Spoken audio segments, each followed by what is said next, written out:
This is Tipping Points and Puzzle Pieces. Our host, Marwan, will be coming on board shortly. And this week, as in the last several weeks, and probably into the near future, we have another guest is Tom Martin. Oh, and Marwan's just on now. So I will bring them both on and let's start the show. Hello, gentlemen. How are y'all Gentlemen. doing today? That was mean. Well, How are you? I do the best I can with the truth. So how are y'all today? Scrambling. Good. But Good. Today's my Monday. Well, welcome to Monday. And Marwan, you were saying? Oh, I said scrambling, but good. Yeah, you look like you're at the 4040 Wheaton Way. I am not.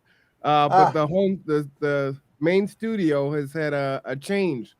So it's in the middle of changing, but the show's at once. Like, oh, gotta go. So yes.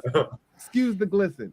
It's quite all right. It's kind of like the way we are. Hey, Terry, how are you? Anyway, I think I got everything set up. Marwan, if you want to take a quick look at all of the settings to make sure I'm where we're supposed to be, because I'm still kind of new to this being in the studio thing. You're 5x5, and I'll run it from the back. You got it. Okay, excellent. So today's topic is empathy. And I've had several conversations lately about, the whole concept of how we're going to fix the future. And one of the things that I keep coming back to is we have to embrace our humanity, and that means we have to embrace empathy for other humans. We cannot continue to try and live as isolated individuals solving the problems. Whoa, going orange now. Okay. Which is really good because I'm running purple in the background. Anyway, as you see in my thing is empathy. It's not about you.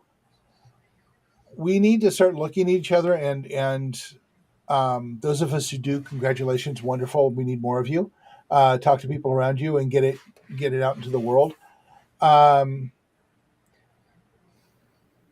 We need to stop thinking that we have the solutions. And this is something I had a conversation with earlier today, is that, I've talked to lots of people and one close to me today about them feeling that they have to come up with all of the solutions themselves.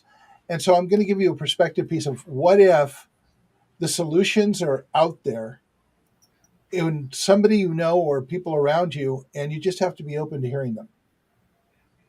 And they may be the perfect solution for you.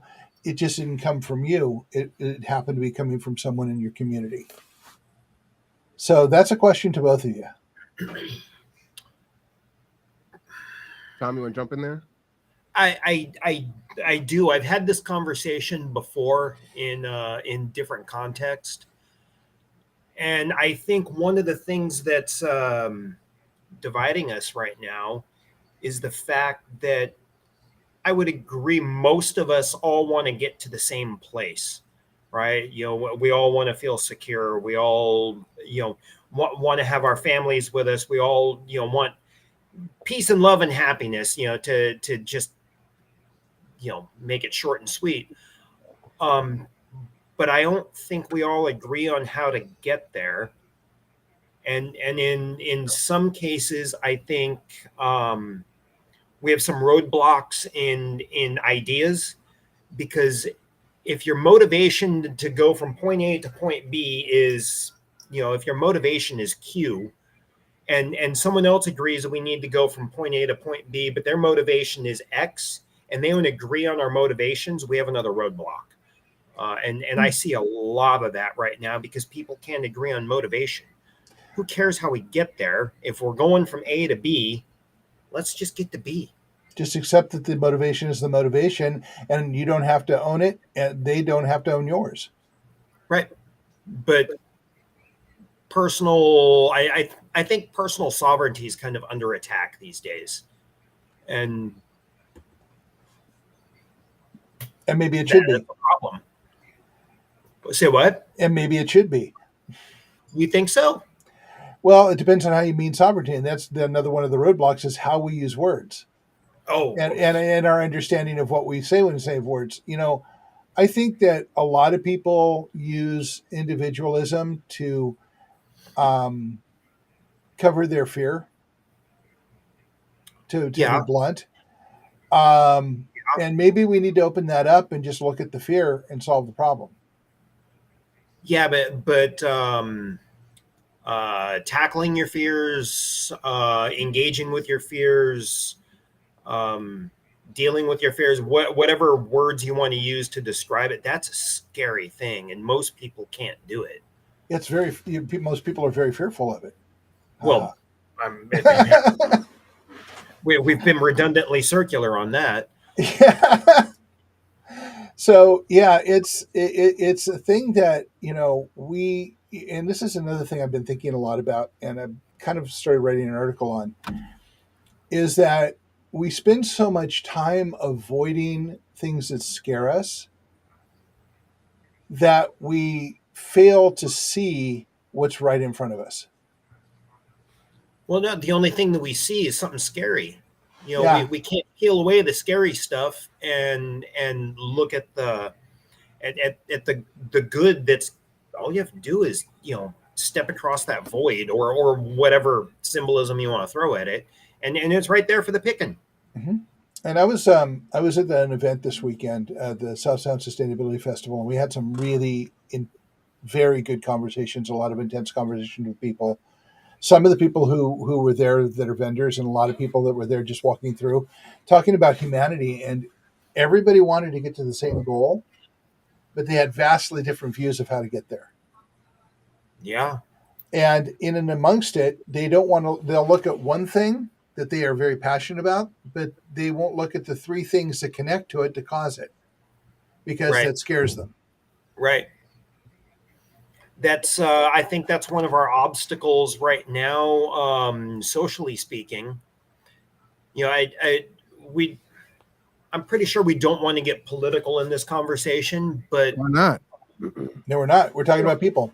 Right, but politics are how we decide as a society what the rules are, and Is it and I think it's supposed to be. supposed to be and is two different things. Yeah, and well, I mean, right now, all we're doing is agreeing that we have a whole bunch of roadblocks between here and there, and do we even really know where there is? Well, that's one of the things that we try and get people. And going back to the conversation about people being fearful, so fearful they can't see anything. And if you, for God's sakes, if you put it right in their face, they suddenly get really angry with you, Mm-hmm. and are really angry with the situation because you're telling them about something that they're fearful of, and they don't want to hear it. I mean, one of the reasons we don't talk much about some of the consequences of our actions are because people don't want to hear about the consequences of our actions. They want to elect somebody to fix it. Going back to the political side of things, except Right. when has that ever happened? It's certainly not What? in the last 50 years. 50 years, I'm being 50,000 years. I I'm mean, being generous, yeah. because there are people that argue that that human beings have only been on this planet for 4,000 some odd years. So just say 50 years, we'll keep it even. Say for 50 years, I have not seen anybody be elected and actually change anything in a meaningful way that will move toward our safety in the near future. Right. Well, I mean, that goes back to what we were talking about before everything went live. Um, we're just fancy monkeys. We're primates, and we're acting like primates. And what we're talking about doing is rising above that, and that is really hard to do as a group. But I also want to point out to the people who didn't hear our conversation earlier that you agree that we have the potential to do so. Yeah. Oh, yeah. No, I was trying to just kind of recognize that idea, but as a group, that is super, super hard to do. Yeah, You know, and you so we have to do it on an individual level, That is and exactly bring, what I was just about to say. which goes back to tipping points. You get enough people on an individual level coming together and making those changes, you reach a tipping point and everyone else follows along. This one might be different. I don't know if everyone else is going to follow along. I think this is going to be one of those very, very long term projects where people are going to have Well, generational, certainly. Yeah, yes. Yes. This conversation is going to have to be had over and over and over. Yep. What are they following along to? Say what? What are they following along to? Well, Marwan, in a tipping point, anything. We have gone down some really dark paths as a tipping point, where people have gone down the path and other people have followed along blindly, and we've gotten to some really dark and bad places. Hey, Kendra, tipping points aren't just for good things. Tipping points are a process in which change happens. And a good tipping point is a good tipping point. A bad tipping point is a bad tipping point, but they're all tipping points. So the question is, we need to decide where we're going to go in community to get where we need to be in community. So then what's that thing? Do we have something that we're advocating for? Well, actually, the Kitsap Resiliency Project advocates for several things. Most of them very human-based security things like Power for All, which, by the way, rang a lot of chords with people on Saturday. The Food for All project, amending the issues with our infrastructure that put us at risk, and start providing the things that we need to live as human beings.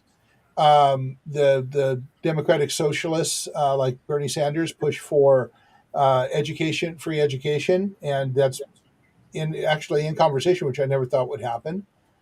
So that's a tipping point heading in the right direction. But you also have a lot of people screaming for essentially giving everything away to corporations and to hell with people, which is also a tipping point. So which one is going to win? The one that the most people focus on. But again, we're afraid, but we're all afraid, so we don't even want to commit to listening to something that could take us there. Well, we all have to agree on where there is. And again, when we bring our puzzle pieces into the puzzle, we can have that conversation. Right. And so getting people to the puzzle when they can't even hear that there's something they need to do and they're completely overwhelmed by just trying to get rent paid or to keep their family together. And what was it? I'm going to quote Bo again. It was a conversation about the three incidences that happened a week ago. One was the 16-year-old black kid that walked up onto the wrong porch and got shot. There was the girl in the car in New York who pulled into the driveway to turn around and go back the other way, and the guy ran out of the house and put 2 rounds in and killed her. And then there was the police in Farmington, New Mexico, who were on the wrong porch, and they finally decided they were on the wrong porch, and they were just getting ready to leave when the door opened, and the owner of the house sitting there pointing a gun at them. Yep. And Bo's comment on this, and I didn't know where it was going till the very end, but at the end he said something that rang so true to me, I just had to stop and go, wow. He says, we have to stop fear-mongering. People think they live in a combat zone. Do you live in a combat zone, Tom? I don't feel like I do. Yeah, Marwan, do you feel like you live in a combat zone? That's a complicated answer. Depends on where I'm at. Yeah, I mean, right? You've got I guess you've got the college students on the street, which could be a thing, but well, I'm also downtown Bremerton, yeah. So there's a lot of different factors to consider in that. But again, it depends on where you're at. Yeah. When you ask me if I'm in downtown Seattle, yeah. Well, am I in Texas, in Fort Lewis, or in Houston? Am I in Philly? To keep it simple, where you live in your home in downtown Bremerton, do you feel like you're in a combat zone, or do you feel pretty safe walking to your car and walking around your neighborhood? I think that question is, how do I answer this? Do you feel you need to carry a gun? Absolutely. You do? Huh. Sometimes. Absolutely. Really? Because I don't ever feel I need to, no matter where I'm at. I think that would get me in more trouble than it would solve a problem. So as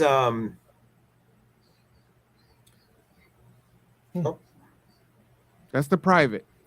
That's a private chat, Tom.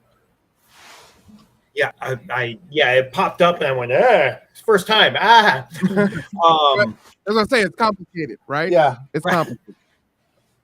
So, as someone, I used to drive truck, right? In my mid-20s, I drove truck for a while, and that took me into some parts of some towns that were not so savory. And after one bad incident, yes, I got my concealed carry license.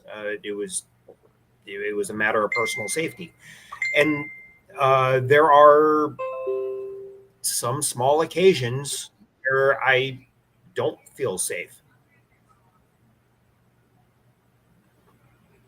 Well, think about it.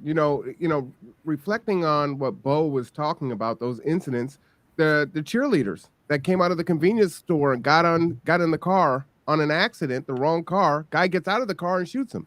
Cheerleaders, right? Gig Harbor, the old man that shot the dude that was, I guess, shoplifting. He thought he was shoplifting, and so he shot him. Right? I mean, now it can literally happen anywhere. And for me, having a gun on my hip doesn't make it safer for me. Let me share with this. Martial arts, I've been in martial arts on and off most of my life. And the thing that my teacher taught me early on was if you're depending on the weapon, you're not thinking. Correct. And if you're not thinking, you're putting yourself at greater risk. By not having a weapon on myself, it gives me a chance to think about other options. So disagree with that statement. And that's fine. You can, but in my life, it has always been very prevalent. But on the other hand, I'm 6 foot, I'm white, and I carry myself pretty confidently. So that also keeps me out of a lot of situations. So everyone doesn't have that. Those leverages. Yeah, I get it. So being someone who's been a martial arts coach for a long time, I understand what you're saying, Mark, and I don't think it's the wrong approach for some mindsets, for some people. Having the tools at hand is important, though. Stand by and understand. Nowhere in this am I saying I'm anti-gun. I've owned guns most of my life. I just don't tend to carry them. Yeah, I don't typically either, unless I know I'm going somewhere that I'd rather probably not be anyways. But sometimes, life dictates you go somewhere you don't want to go. Been there lots of times. It's the same neighborhood. But yeah, for me, it's a choice of I'd rather be aware of what's going on around me, and take the choice to get the hell out of there when I need to. Right. Yeah, that's the unfortunate part of society. That's the ugly part.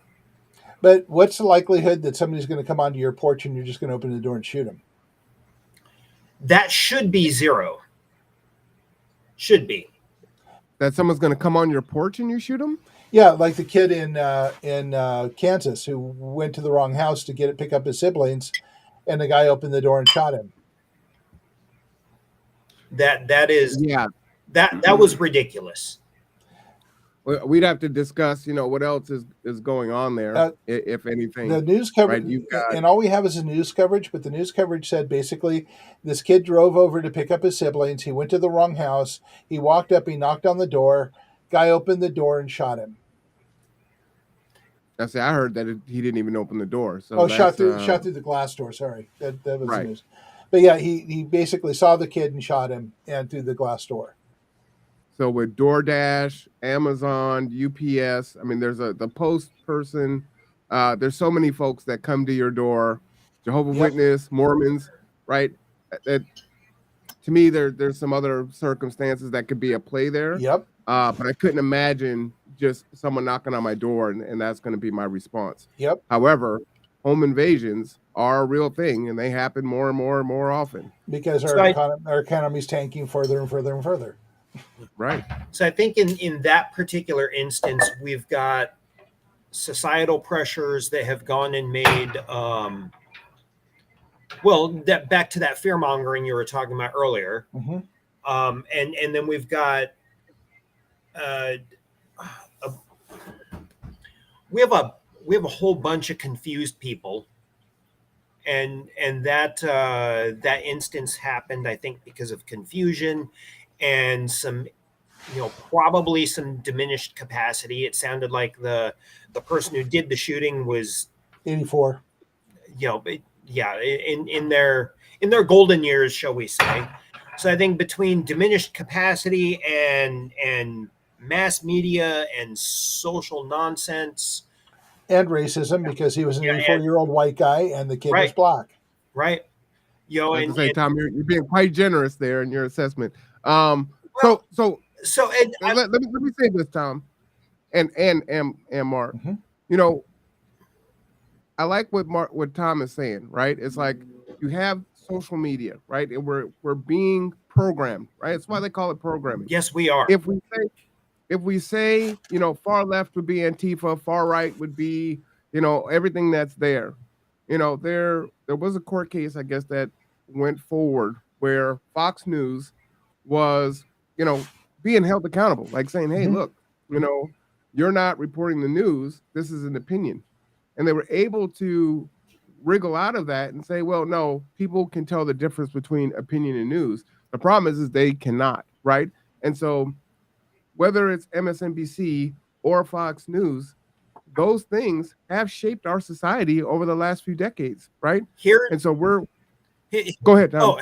So here's the problem with I call it legacy media, right? Mm-hmm. So it doesn't matter if it's Fox or MSNBC or CBS or ABC, pick your alphabet. When you go and look at the fine print on what mass media, legacy media, whatever, on their, if you look at the fine print of what their organization is supposed to be, it does not say news. It doesn't say that anymore. It says entertainment. Mm-hmm. They do that in the fine print, so now they're no longer legally liable for anything they say. So let's take a step back from that and go to the point that, except with the notable exceptions of like PBS and to a great degree the Guardian in the UK, and the UK is a different legal system. Well, yeah, no, but I'm actually specifically biased. But my point is they are publicly supported as opposed to corporately supported. But predominantly, all of the newspapers that we have access to in this country are for-profit media. Therefore, yes, their goals are to make money, not to tell the truth. Correct. That's why they say entertainment instead of news. True, but Mark, you're basically saying PBS being state-sanctioned media is somehow more pure. No, I'm just saying that they're not corporately funded, so their goals and we have to look at everybody and determine what their goals and what motivates them. As we started this conversation with, all of us want to get someplace, but we want to get there in different ways, and we conflict. But PBS wants to get someplace too. We just have to understand what it is, and for them, it's continuing getting federal funds. So I'm guessing that will color their attitude. Exactly. Thank you. I appreciate you saying that. Well, no, I'm not hiding anything. I'm just saying my point was that PBS is not corporately funded. Didn't say that they were, Snow White and clean. And the Guardian, they have their biases, but they are publicly funded. ProPublica has their biases and they're publicly funded, but they're closer to the truth generally, and they don't play so fast and loose. And as does Fox News, who just lost $785 million in a defamation of character settlement. Yeah, see, I would point that same finger at all legacy media. I wouldn't just pick on Fox News. I mean, I'm just saying that because they're the most in the news right now. I agree with you. Oh, okay, yeah, 100%. Legacy media is, I think, a huge part of the responsibility of why our nation is so divided right now. And it doesn't Well, matter, it's media, it's legacy media, it's social media, it's memes, it's propaganda. Bo oh, just did social a media is a different creature, though. well, Legacy media is it. They're all about trying to get ratings to sell advertising, so they're I'm very profit driven. I'm pointing out Social that media there's is you were saying it's a large reason why we're divisive. And yes. social media adds right into that. And I was going to point out that Bo just did a show on propaganda. And he talks about how easy it is for people to create a meme that has a true statement in it, but is worded in such a way that it elicits an emotional response and can even be weaponized on social media, getting people all hyped up and into this divisive space, Oh, that's the whole point of social media nowadays, which is is to it, continue to divide people, us and them. yeah, but it is still a valuable tool if you can maintain some control over that, Yeah, yes, yeah, which takes I an would agree enormous with that. amount of time. An enormous amount of time and energy. Yeah. Yeah. Anyway, so I think we can agree that media and social media and messaging has a lot to do with why we carry fear with us and why there's situations in which fear is absolutely the right response. And a lot Well, of times the fear is not the right response. well, fear is a survival instinct. Right. But we have a lot of it and we put it in a lot of places that aren't even necessary. I mean, No, if a 16-year-old black kid came up to my door, first of all, I'd say, hello, how are you? What's going on? right. My first instinct, And a not reasonable to shoot. person should Yeah, do that. but the unreasonable responses are growing daily, Yes, they are. and part of Uh, the reason is because of the media response to generating fear. Media of all sorts, not just one or the other. Correct. I mean that's how they're selling their advertising. Because if you're afraid all the time, then you're going to tune in all the time to see what do I need to look out for next. Right, and yet, So why aren't we intellectually honest, to call that out and say, look, basically the American people don't seem to have any agency. They fall for whatever's put out there in mass. There's a very few that can see legacy media for what it is, and they have diverged from that, and they get their news from more reputable sources. Yeah, But for the majority of us, we're just caught up into it and we just ride the wave and we have no critical thinking skills. What's happening? well, that goes right back to the school system and education. well, and I think it also goes to social dynamic because right now, I mean, for all intents and purposes, I know this is a public conversation, but there's three of us right here. I can Right. see three people: myself, Marwan, Mark, and we're having a conversation. So we're having this conversation as individuals, not as members of a group. Mm-hmm. And when you sit down and talk to an individual people are smart. Individual people can express themselves. Mm-hmm. Individual people can put forth their ideas. But when you get everyone together as a group, we get real dumb real fast. So I would say that you've just coined exactly why the Kitsap Resiliency Project is going to be successful, because it deals with keeping people on the individual human level. And that's the only way that you can do that. That's the only way you can get this message out is by taking the time and going person to person to person. But you've got to do it over and over and over, Mm-hmm. because if people hear it once, it's like, well, when Marwan mentioned earlier, the Jehovah's Witness comes to your front door. If that's not part of your belief system, you're going to be polite because that's the social thing to do, unless you're a member of the fringe, that doesn't have manners.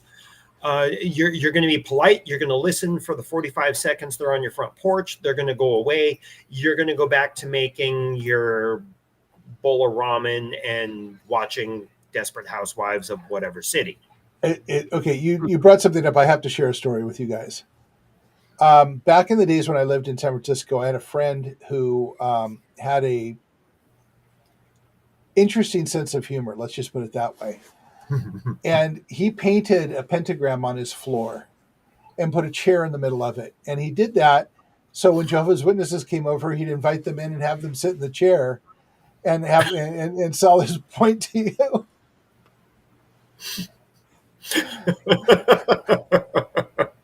And strangely enough, they never came back to his home. Oh, that's so weird. But isn't that really the core of the problem? Like, while funny, right? Yeah. This is what they believe. They're trying to do outreach. It's not nefarious, right? No. They're just as polite and kind if you say no, thank you, right? And they move on. And that's what it is, right? So to kind of weaponize it in that way and say, well, you know what, I'm going to shove it in your face. Like, how are we ever going to get together if that's the space that the other side is operating? Exactly right, Marwan. Exactly right. That we have to get to a place to do that. But on the other hand, now it is funny. Don't get me wrong. I can see the humor in it. Yeah. So from my point of view, I used to be a lot like him, and that really appealed to me that way. But these days, when the Latter-day Saints kids come by and ask if they can help me, I ask them, yeah, come on in, help me do these things. I've gotten them to move a lot of stuff for me and such, and they honestly believe that it's their mission to help people. And they aren't really big on selling me on stuff, and I'm okay with that. But 15, 20 years ago, when people came to sell their religion to me, I was kind of rabidly anti, don't do that. I don't want to hear about it. But there we go, overcoming our primate nature and looking at things in a bigger and broader lens. So, you talk about meeting people where they are. Mm-hmm.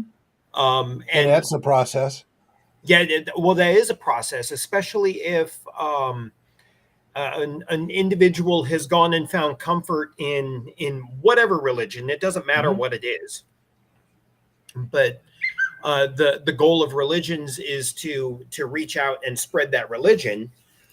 So you get Jehovah's Witnesses knocking on your front door, inviting you to their church service or whatever, and meeting those people in that place at that time and understanding what it is that they find comfort in, to have that conversation. That's a big barrier to overcome. Actually, I've done that to a great degree since then. I've actually had in-depth conversations with Jehovah's Witnesses and Latter-day Saints. And to a great degree, I find several of the Latter-day Saints community very much allies in what the Kids Up Resiliency Project is doing, because they're all about community and preparedness. Yeah. So, I mean, it's in their DNA, and it's kind of like what we do. So we find ourselves working and having conversations together. And so, yeah, I've spent a lot of time, and as I said, in college, I was in religious studies, which to some degree created a lot of my intolerance, but age has overcome that, and experience has overcome a lot of my intolerance toward it. Yeah, it's interesting. We can work with each other as coworkers, right? But then when it's in a personal time, then all of a sudden there's this dividing line that is so clear and stark. So yeah, you come over and you want to preach whatever your gospel is to me, or the lack of gospel, because that's gospel also. Then so be it. But as you said, we can work on other things together, right? We can ensure that everyone has clothing or housed or has food or things of that nature without mixing that piece of it together. And we're able to do it every day in those spaces. Yeah. And so I think sometimes it's just a distributive factor of, we can do it over here. We just need to be more conscious and do it over here. And a thought came to my mind, is going back to the original conversation Tom had, is that we all want to get to the same place, but we want to do it in different ways. And I sometimes think that there isn't a single religion that I know of, a U.S. religion that I know of, that does not have tenets in their primary text to care for other people. Yet I don't see them all coming together to take care of large groups of people. They are all doing it individually, because they're each doing it within the tenets of their own thing. And we have to find a way to say, we're all trying to get here. Let's work together to get here. Because together, many hands make light work, Marwan. I don't know where I heard that, but but if we can come together, the resources we have go way farther. Yes. So Yes. why are we each trying to do this and overcome this within the tenets of our own small bubble? Because it's in our nature as primates. Well, and yet here we are having this conversation and talking about overcoming it. How can we get other people to come onto the discussion and then start taking action together? Honestly, the only answer I can think of is by doing exactly what we're doing right here, right now. Is being open and transparent and letting people see behind the curtain and let them engage if they choose to. Um, but they have to understand that what they're engaging in is not, it's not part of their tribalism.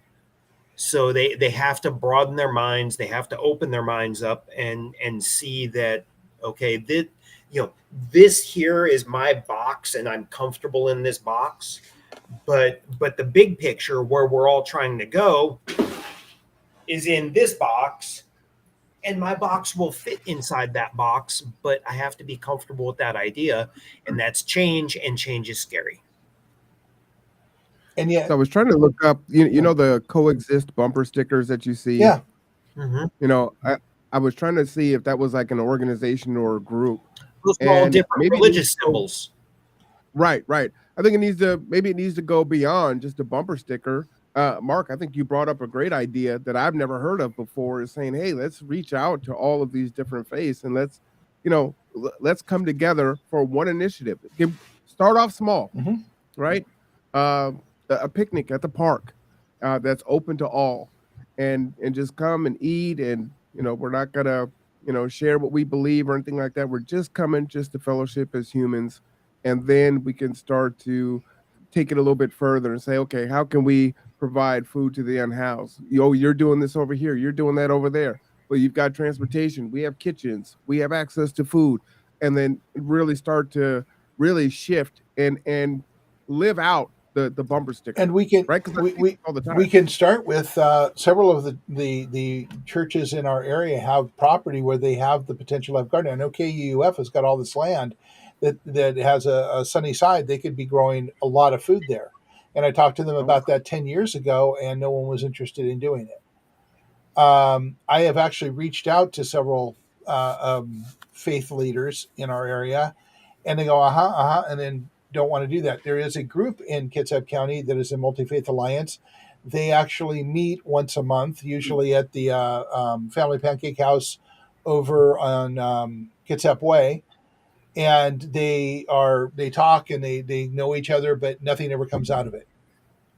So if we do this, it would have to be on a congregational level and push it up to the powers that are there and the board of directors. Anthropologically speaking, the problem you have there is when it comes to faith, there's a doctrine built within most faiths that say this is the correct, this is the true and only one right way.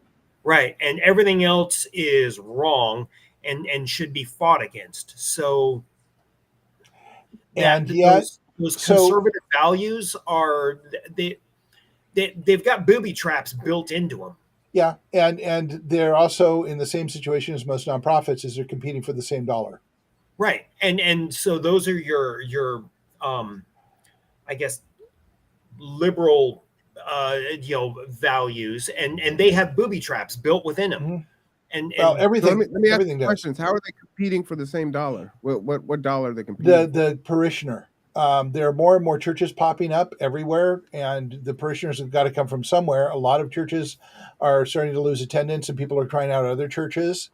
I know one lady that comes from Polsbo all the way down to Silverdale to go to a church, and there's one right across the street from where she lives. So they're to some degree trying to get people into their church, and to help support the church with donations is part of the deal. And that's always the subtext whenever you go to a faith of some sort. I know that. Right, but that's even a challenge even within the same faith, right? Yeah, absolutely. It makes it really friendly to be, three parts of the same Methodist church or Southern Baptist church. Well, and I'll say, I am a Christian. I believe in the Christian way. So as Tom says, yeah, I do believe that that is the right way. However, I don't live my life in saying, well, if you are Catholic or if you're Muslim or if you're whatever, then you need to be condemned and vilified and you need to be converted, Yeah. right? You've got to live your life and you have to answer for what you have to answer for, and I'm not responsible for that. No. So, my job is to do right by what I believe, and if I do that, then I'll be okay. All that being said, I please send me the information. I think I'd like to go and check out the multi-faith uh breakfast if it's an open thing and have a conversation, because sometimes it just takes someone from the outside to say, hey, you guys are doing some great things, have you considered this, or why don't you try that, right? Yep. And actually, I did. I was invited to it through the United Methodist Church over off of Marine Drive to present about Cascadia Rising and some of the things going on. Because the reason I started reaching out to the faith is that it seems to me in a disaster, most people are going to look to their church. In Right. something like Cascadia Rising, where we had 9 magnitude quake followed by a tsunami. And by the way, Marwan, I don't have an answer for the hole in the ocean yet. I will shortly, but it's interesting science. And it was UW, so that's Yeah, why I no, sent no, it no. to you. 'Cause, okay. Yeah, no, and I've got to do some research on it. I don't know how indicative it is, and right now I'm not stressing too much because it's geologic time. But we have Cascadia Rising. We know it's going to happen. We know we're well in the window of it. And I was talking to the churches saying, so when your parishioners start looking to you, and in the feces has truly hit the fan, don't you think you want to do a little preparedness and thinking about it beforehand? And none of them were interested in having that conversation. Went, how nice. That was it. No one wanted to follow up. No one wanted to talk about, uh, you know, sharing resources or helping figure out how to take care of the people that were going to be at risk. Well, that was my part. That's my point, Mark. I think that's too many rungs up on the ladder, Yeah. right? They first just need to do something really tiny. Yep. That is so macro that they're not ready for that. But they can't even back in those days. visualize. But back in those days, I was looking for people who are leaders to lead. Mhm. And nowadays, I think about the small things that we can get them to build on. This was several years ago when I first started this. so and I feel like we hit on about three different the three different topics there that we should like back up and dissect individually, just because as it's like we were saying earlier, as individuals, this conversation's really easy to have, but when you try to break this conversation down for the public at large, they still have to fit in their input and their ideas, and they have to integrate what's between their ears as people into the whole idea, so that they have buy-in. Because if they're just listening and they don't get any input, they're not going to engage, they're not going to participate. Which is why I don't do public speaking.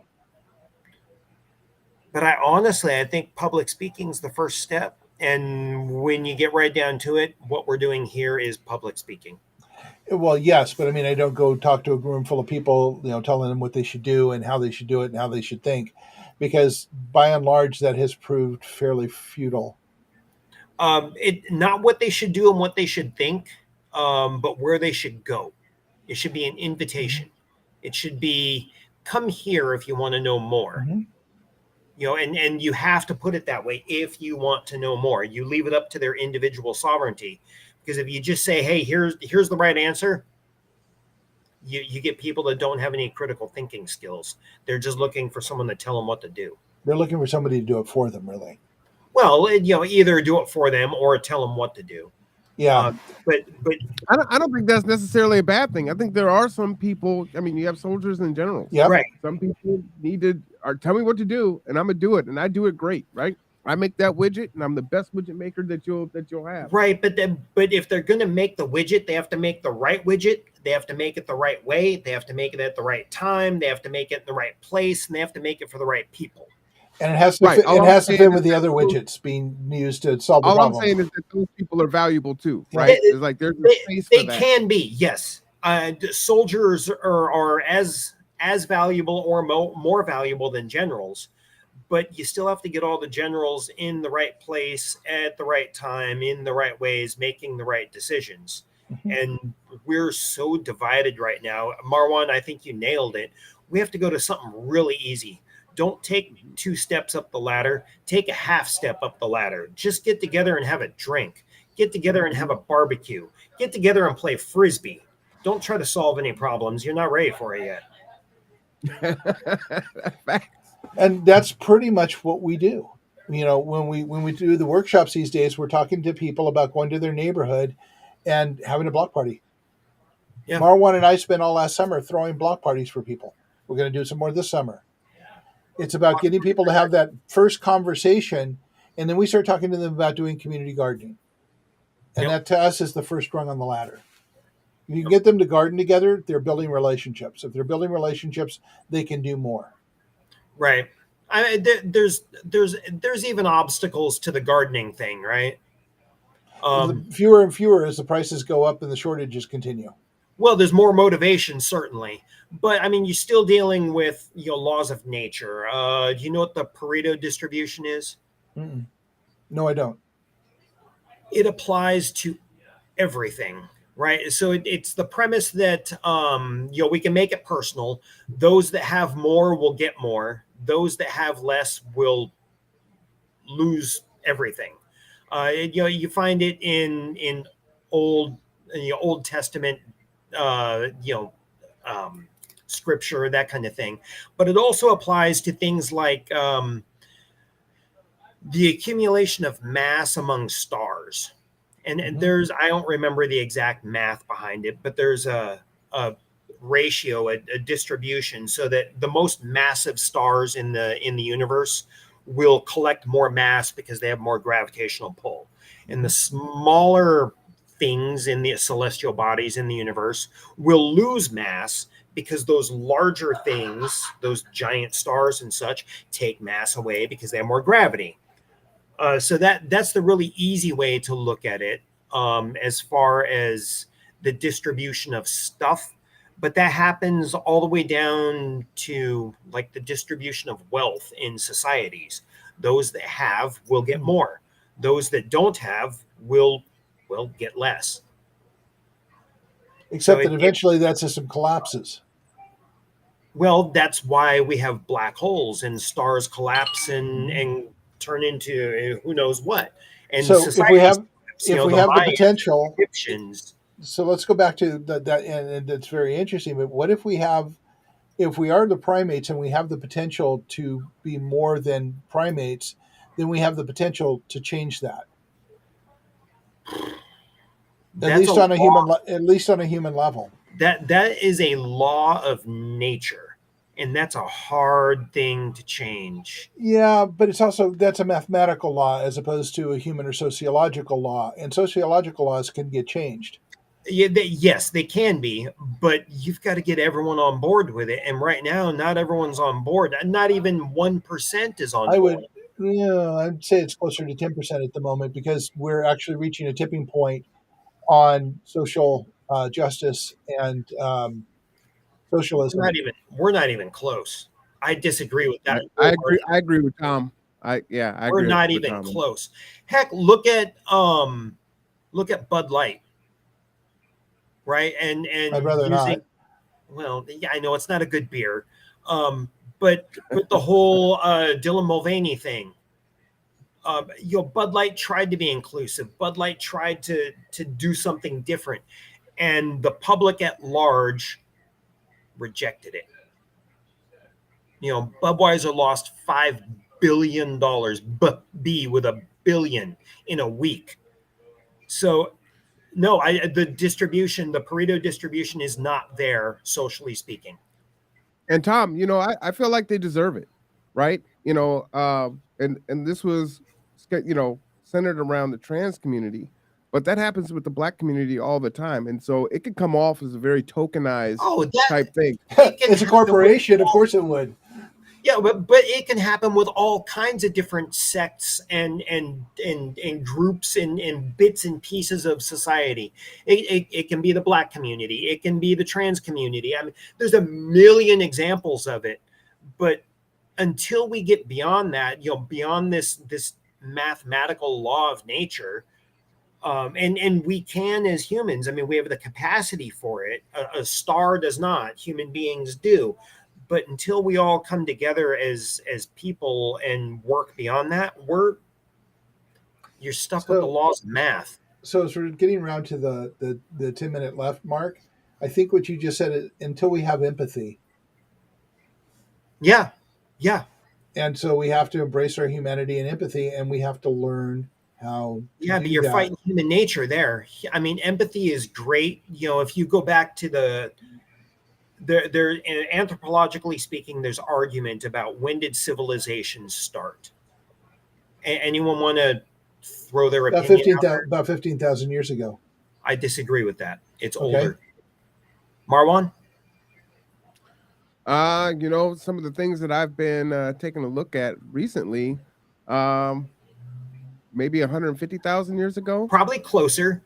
In my opinion, just as someone who's studied this stuff, the earliest evidence of civilization is a healed femur bone.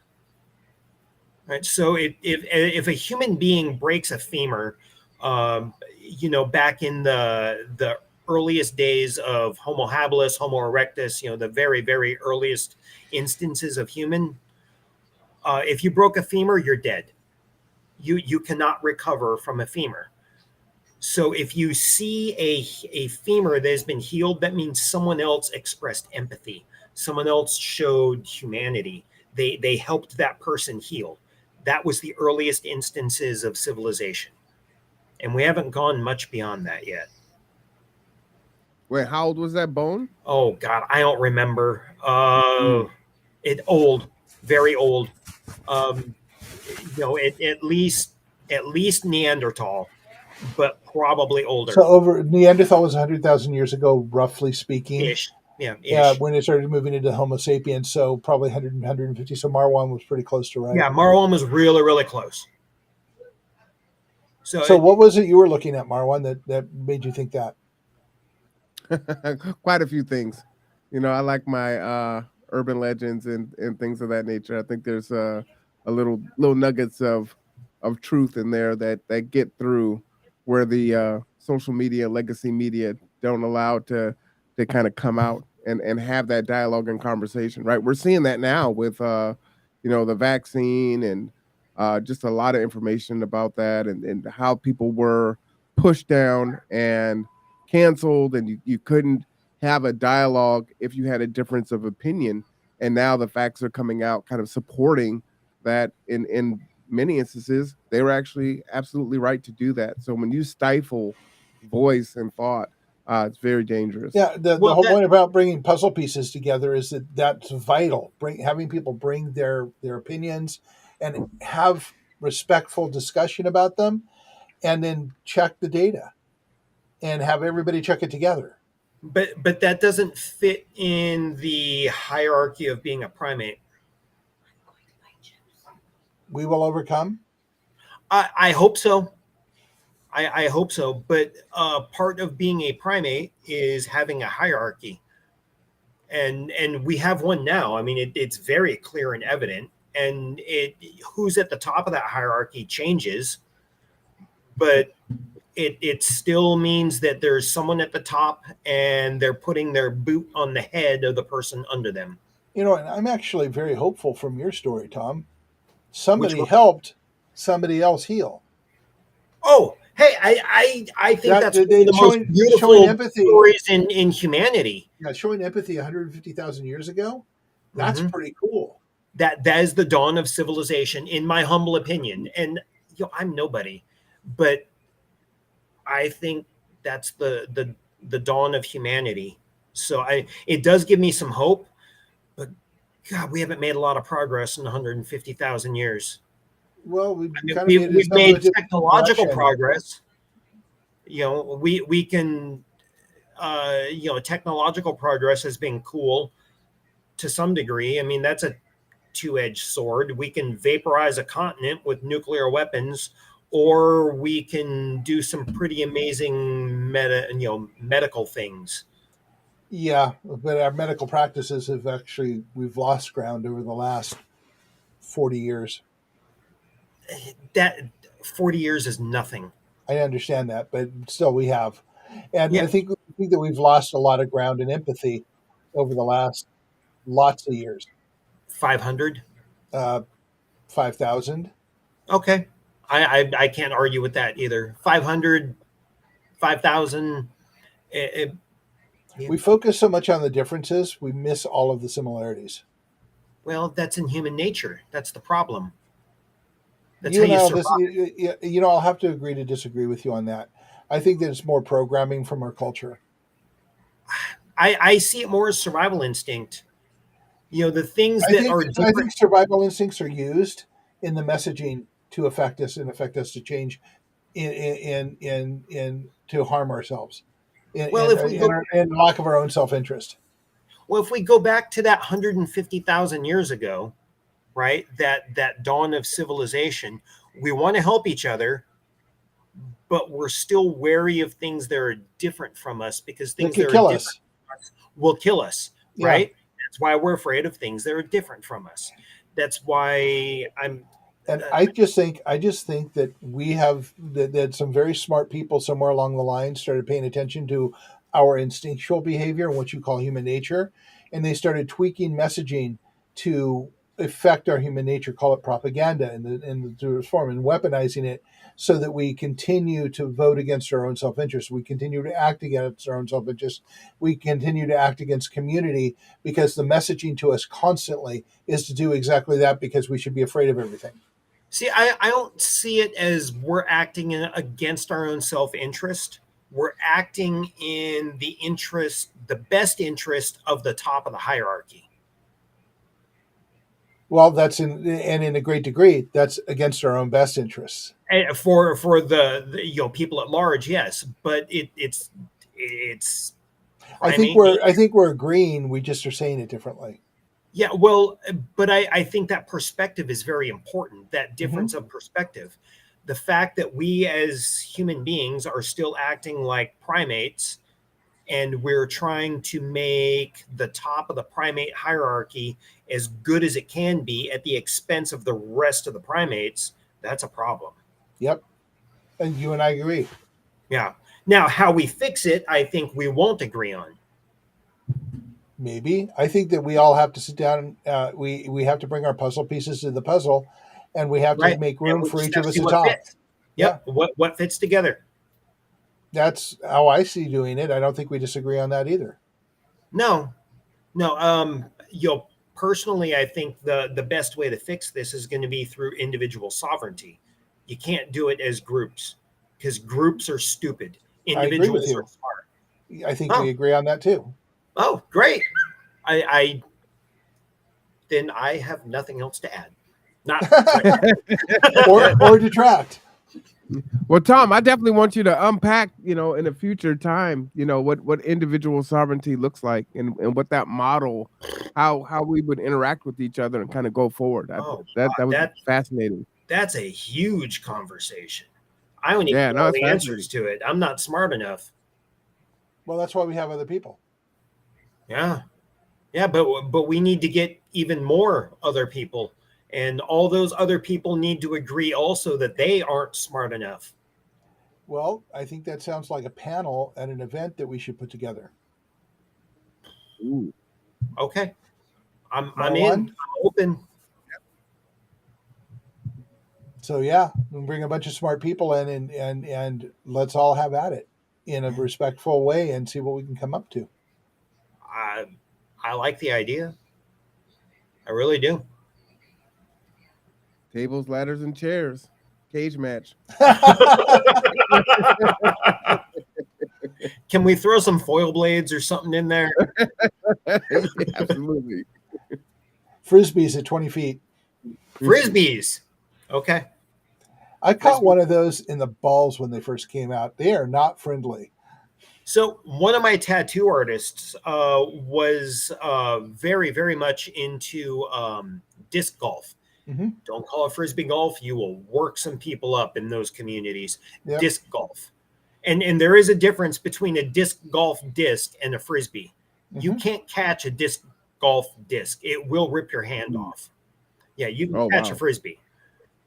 No, I don't know why that was important, but whatever. Well, it's just information, and yeah, information you is all triggered a important. memory.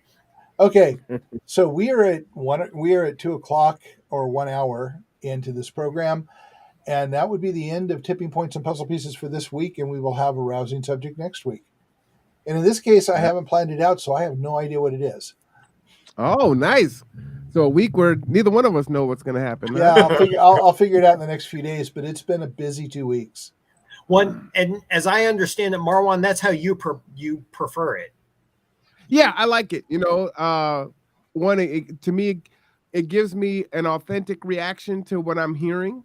I also love, thinking, and I may change how I think later. So I do think about our conversations after, but it forces me to be present in the conversation, right? I need to pay attention. I need to listen. I need to try to comprehend what that person is saying to me and understand their point of view on that. So yeah, I enjoy it. Yeah. See, I like a little bit of time to kind of pre-think on it and formulate some ideas that can be tossed out there into conversation, but you still have to be present, like you were saying, because you have no idea what's coming back.